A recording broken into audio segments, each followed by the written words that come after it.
नमस्कार जन उत्तराखंड में आप सभी का स्वागत और मैं आपके साथ गौरवी। चलिए बुलेटिन की शुरुआत से पहले नजर डालेंगे हेडलाइंस की ओर।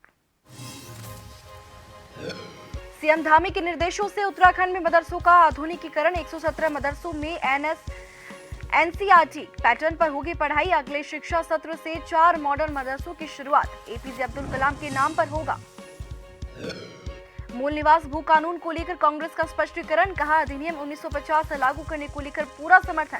करण माहरा के बयान को तोड़ मरोड़ पेश करने का लगाया आरोप। देहरादून में 32 लाख रुपए की चोरी का खुलासा। 24 घंटे में आरोपी अरेस्ट। 31 लाख से ज्यादा कैश बरामद।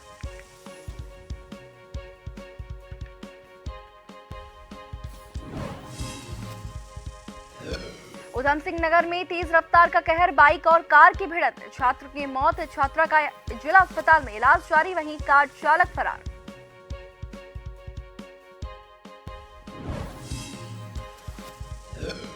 मसूरी में आज से 30 दिसंबर तक विंटर कार्निवाल। पद्मश्री बसंत बिष्ट समेत लोक गायक देंगे शानदार प्रस्तुतियां। लाल और गोल्डन लाइट से सजी पहाड़ों की रानी।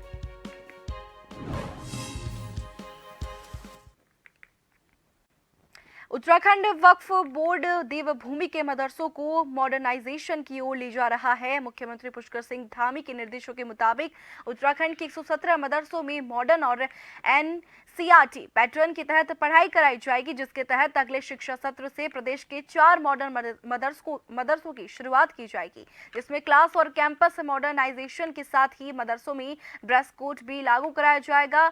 इन मॉडर्न मदरसों का नाम देश के पूर्व राष्ट्रपति एपीजे अब्दुल कलाम के नाम पर होगा।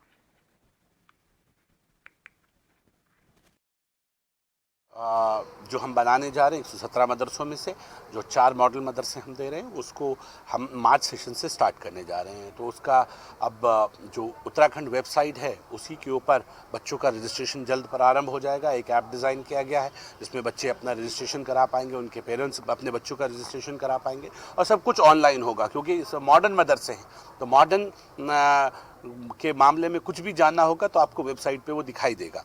हमारा मानना है कि जो मदरसा होगा उसका स्ट्रक्चर भी मॉडर्न होगा, फर्नीचर भी मॉडर्न होगा, बच्चे भी मॉडर्न होंगे और बच्चों की एजुकेशन भी मॉडर्न होगी।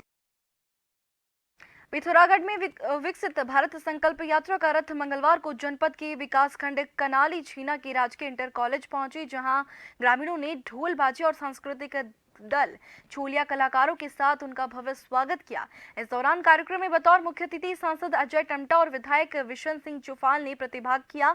विकसित भारत संकल्प यात्रा के मौके पर राजकीय इंटर कॉलेज कनाली छीना के प्रांगण में बहुउद्देशीय शिविर का भी आयोजन किया गया, जहां ग्रामीणों को भारत सरकार की जन कल्याणकारी योजनाओं की जानकारी दी गई।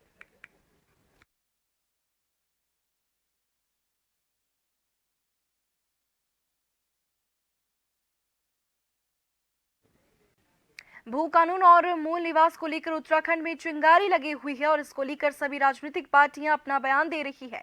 वहीं भू कानून और मूल निवास को लेकर कांग्रेस अपना पक्ष स्पष्ट कर रही है। कांग्रेस का कहना है कि उनका पूरा समर्थन भू कानून, मूल निवास और अधिनियम 1950 लागू करने को लेकर है। दरअसल सोमवार को कांग्रेस प्रदेश अध्यक्ष करण माहरा ने अधिनियम 1950 को लेकर समर्थन देने का समर्थन किया था, लेकिन एक समाचार पत्र के द्वारा करण माहरा के बयान को विपरीत लिखा गया। इसके बाद मंगलवार को प्रदेश कांग्रेस कमेटी ने अपना स्पष्टीकरण दिया।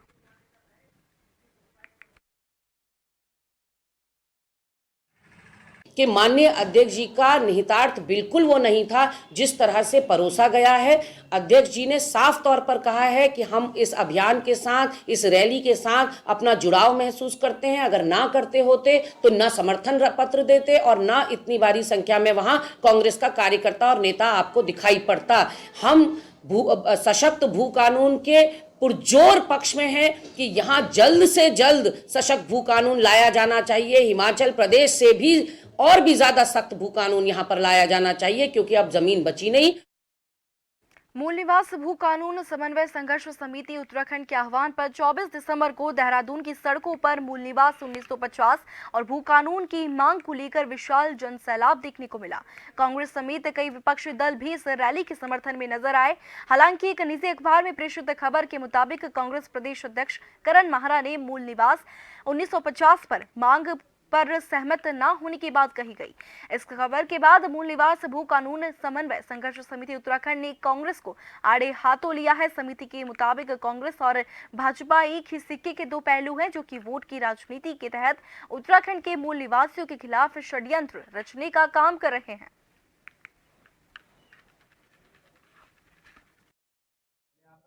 उत्तराखंड की जनता इस आंदोलन को आगे ले जा रही है, तो मैं उत्तराखंड की जनता को और विभिन्न संगठनों के पदाधिकारियों को भी हार्दिक धन्यवाद देना चाहता हूं। आपके माध्यम से मैं कहना चाहता हूं, 24 दिसंबर के दिन जिस तरह से लोग सड़कों पर उमड़े, वो लोगों का दर्द था, कहीं ना कहीं वो पीड़ा झलक रही थी। राज्य बने हुए आज 23 वर्षों का समय हो गया है। जो आंदोलनकारियों के सपने थे, कहीं ना कहीं वो आज अधूरे हैं, इसलिए लोग सड़कों पर उतरे हैं। जिला पंचायत की सामान्य बोर्ड बैठक जिला पंचायत अध्यक्ष दीपिका बोहरा की अध्यक्षता और मुख्य विकास अधिकारी नंदन कुमार की मौजूदगी में आयोजित की गई। बैठक में जिला पंचायत सदस्यों ने अपने अपने क्षेत्र की विभिन्न समस्याओं को उठाया। बैठक में सड़क, शिक्षा और स्वास्थ्य संबंधित समस्याएं प्रमुखता से छाई रही। वहीं जिन सदस्यों ने वन भूमि हस्तांतरण न होने की वजह से लंबित पड़े सड़क निर्माण कार्यों को अपनी चिंता जाहिर की और उप प्रभागीय वनाधिकारी से कहा कि जनहित को ध्यान में रखते हुए वन भूमि हस्तांतरण के मामलों को शीघ्रता से निपटाना जाना चाहिए, ताकि सड़क निर्माण कार्य समय पर पूरा हो सके और जनता को उनका लाभ शीघ्र ही मिल सके। उत्तरांचल परिवहन मजदूर संघ के द्वारा अपनी 2 सूत्रीय मांगों को लेकर मुख्यमंत्री कैंप कार्यालय में विधायक प्रतिनिधि दीपक रजवार को ज्ञापन सौंपा गया, जिसके तहत उत्तरांचल परिवहन मजदूर संघ के द्वारा मुख्यमंत्री से गुहार लगाते हुए कहा गया कि परिवहन निगम में 3000 पद रिक्त हैं और उन रिक्त पदों पर समस्त संविदा विशेष श्रेणी के चालक, परिचालक, तकनीकी कार्यरत कार्मिकों को नियमित करते हुए अतिशीघ्र भरे जाने की बात कही गई। हमारी मुख्य मांगे तो यह है कि जो हमारे संविदा विशेष श्रेणी चालक, परिचालक, तकनीकी कर्मचारी पिछले 15-20 वर्षों से निगम में कार्यरत हैं, अतिशीघ्र उनको नियमित किया जाए। और निगम में जो 3000 पद में रोक लगा रखी है निगम ने भर्ती प्रक्रिया में, पहले हमारे इन चालक, परिचालक और तकनीकी कर्मचारियों को नियमित किया जाए और बचे हुए शेष पदों में नई भर्ती की प्रक्रिया को शुरू किया जाए। और दूसरी मांग हमारी यह है, माननीय मुख्यमंत्री महोदय ने 1 वर्ष पहले घोषणा की थी कि 300 बसें हम निगम को देंगे। उसका प्रचार प्रसार के हमारे बसों में विज्ञापन भी लग गए थे, सब कुछ हो गए, लेकिन अभी तक वो बसें निगम में नहीं आ पाई हैं। समस्त कर्मचारियों के जो हमारे साथ चालक, परिचालक और तकनीकी कार्यशाला से जो मौजूद है, वो आए हैं ज्ञापन देने के लिए। हमारी मुख्य जो 2 मांगे हैं, जिसमें एक नियमितीकरण की मांग है। जो हमारे 20-22 साल से जो चालक, परिचालक और तकनीकी कर्मचारी अल्प वेतन में काम करता हुआ आ रहा है, उसको वो अपना पेट भी नहीं पाल पा रहा है, अपना पालन पोषण भी नहीं कर पा रहा है, इस वजह से उसको नियमित किया जाए। देहरादून के नेहरू कॉलोनी थाना क्षेत्र स्थित महिंद्रा शोरूम से हुई 32 लाख रुपए की चोरी का पुलिस ने 24 घंटे के अंदर खुलासा कर दिया। इस मामले में एक आरोपी को गिरफ्तार किया गया है, जो कि इससे पहले भी चोरी के 2 मामलों में जेल जा चुका है। एसपी सिटी सरिता डोभाल ने मामले का खुलासा करते हुए बताया कि आरोपी के कब्जे से 31 लाख रुपए से ज्यादा का कैश बरामद हुआ है। वहीं कुछ पैसे आरोपी ने खर्च कर दिए। एसपी सिटी ने बताया कि आरोपी ने कुछ पैसों को अपनी बहन के घर छुपाया था और तलाशी लेने पर पुलिस को वहां से कैश बरामद हुआ। महिंद्रा शोरूम है, जिनके अकाउंटेंट द्वारा जो है एक तहरीर दी गई, जिसमें उनके द्वारा यह बताया गया कि दिनांक 23 और 24 की रात्रि में उनके शोरूम में कुछ अज्ञात चोरों द्वारा उनके अकाउंटेंट ऑफिस से अलमारी का ताला तोड़ करके जो है चोरी की गई थी। इस संबंध में मुकदमा पंजीकृत किया गया। मुकदमा पंजीकृत करने के बाद घटनास्थल पर जब टीम गई, वहां पर क्योंकि सीसीटीवी कैमरेज इंस्टॉल नहीं, एक संदिग्ध व्यक्ति की जो है आइडेंटिफिकेशन की गई। ये जो अभियुक्त है दीपक कुमार, ये पूर्व में भी जेल गया हुआ है और इसके द्वारा इस घटना को कारित किया गया था। इसके बाद इसने जो चोरी में लगभग 32 लाख रुपए जो वहां से चुराए गए थे, उसमें से लगभग 31 लाख के रुपयों की बरामदगी हुई।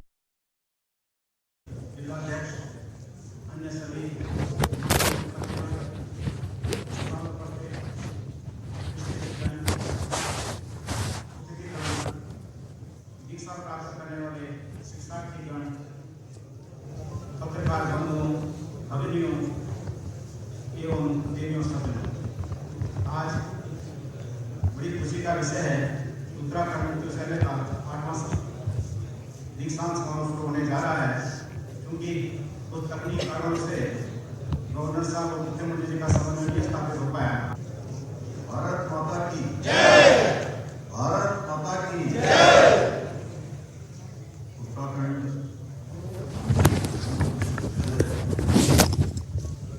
किसान समारोह एवं अनेकों तरह की योजनाओं के लोकार्पण एवं शिलान्यास के अवसर पर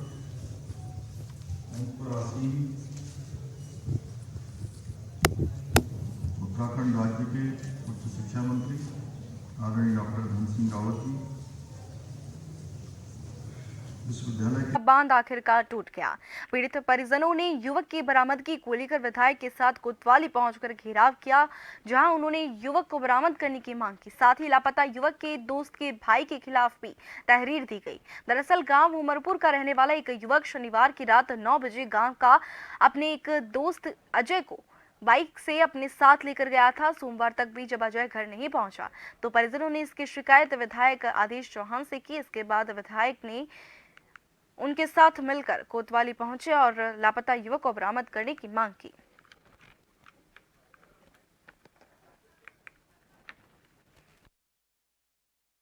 अजय और एक अजय सोनोप राजेंद्र दोनों मित्र थे। अजय पुत्र राजेंद्र दूसरे अजय को रात को 9 बजे घर से खाना खाते हुए लेके जाता है, लेकिन वो आज तक नहीं वापस आया। उस अजय को क्योंकि जब मेरे पास उसकी पत्नी, उसकी माता, उसके पिता सब मेरे पास आए, बल्कि अजय पुत्र राजेंद्र का भाई दीपक जो है वो इनको और धमका हो रहा है फ़ोन पर, जो रिपोर्ट है, जबकि इनकी मदद करनी चाहिए तो ढूंढने में। तो मैं समझता हूँ इन लोगों को भी सिंपैथी उससे कि हो सकता है गायब हो, लेकिन धमकाने से सही होता है कि कहीं ना कहीं कुछ अनहोनी ना हो। तो कोतवाल जी यहाँ से VIP ड्यूटी में थे, मेरी SP काशीपुर से बात हुई, उन्होंने क्या तुरंत वापस भेजा भट्ट जी को, 2 लोगों को, और उन्होंने उसी छानबीन पर लगा दिया है। मामला सारी है, हम जंगल गए थे, हम खाना खाने के लिए खाना चालू करा था हमने। हमारे लड़के को एक लड़का ले गया, उसका दोस्त थी अजय नाम का, वो भी अजय नाम हमारे का है।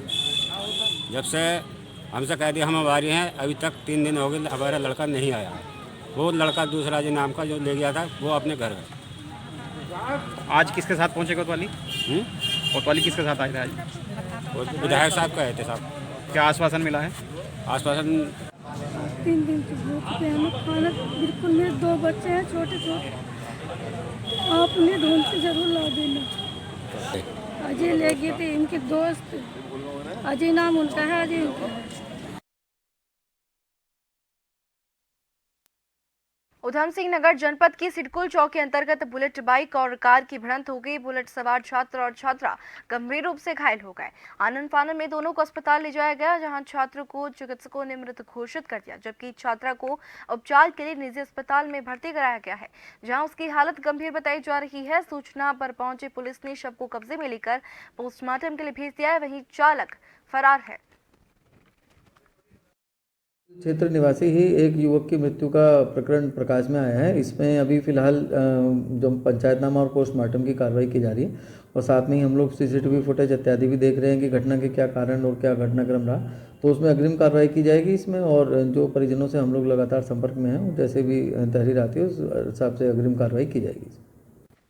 नैनीताल के जंगलिया गांव में वन विभाग में एक बाघ को ट्रैकुलाइज कर लिया गया है। पकड़े गए बाघ को रानीबाग रेस्क्यू सेंटर भेजा गया। बता दें कि हल्द्वानी के एक ग्रामीण इलाके में पिछले 19 दिनों के अंदर बाघ के हमले में 3 लोगों की मौत हो चुकी है।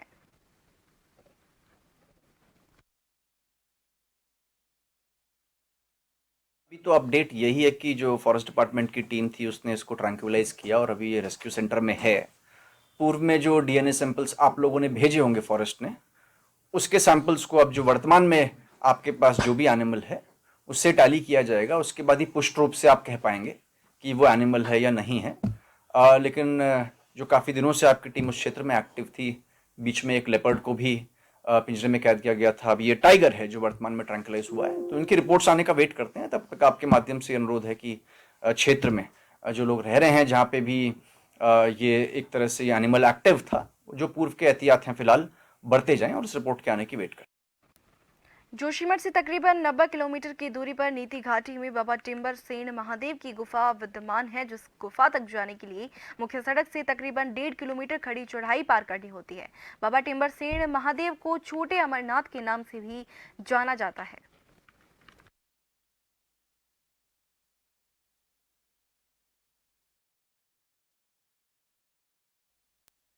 उत्तराखंड बॉलीवुड की पहली पसंद बना हुआ है। मुख्यमंत्री पुष्कर सिंह धामी के उत्तराखंड में फिल्मों की शूटिंग को बढ़ावा देने के लिए भी कई प्रयास किए गए हैं। वहीं देहरादून में Bollywood Hindi romantic movie love story 90 की शूटिंग चल रही है। वहीं अध्ययन सुमन, जो कि बॉलीवुड के मशहूर अभिनेता शेखर सुमन के बेटे हैं और पूर्व मिस यूनिवर्स रह चुकी दिविता राय, रोमांटिक मूवी में मुख्य भूमिका निभा रही है।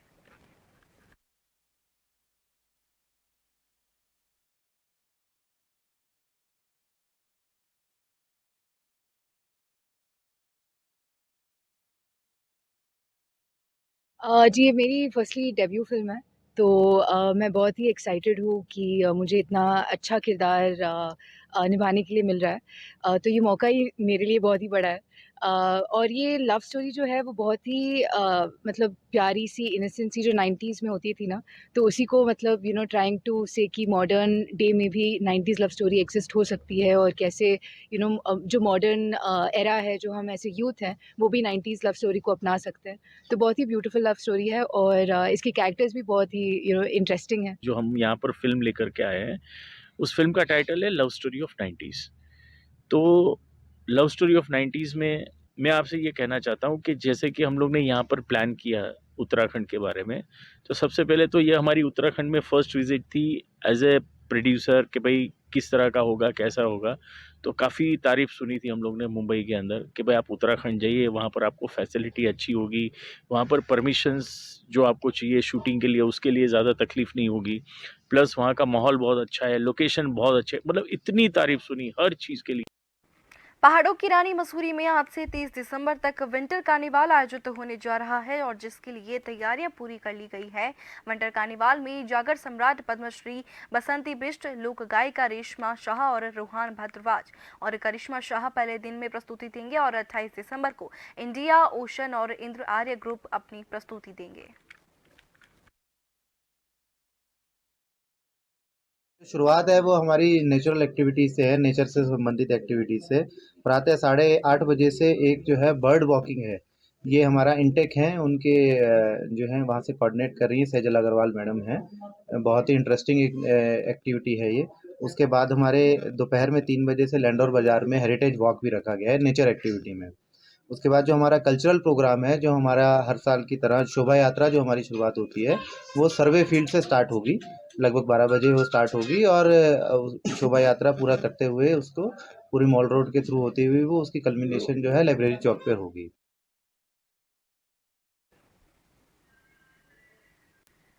और इसी के साथ बुलेटिन में फिलहाल के लिए इतना ही। बने रहिए जन टीवी के साथ। नमस्कार।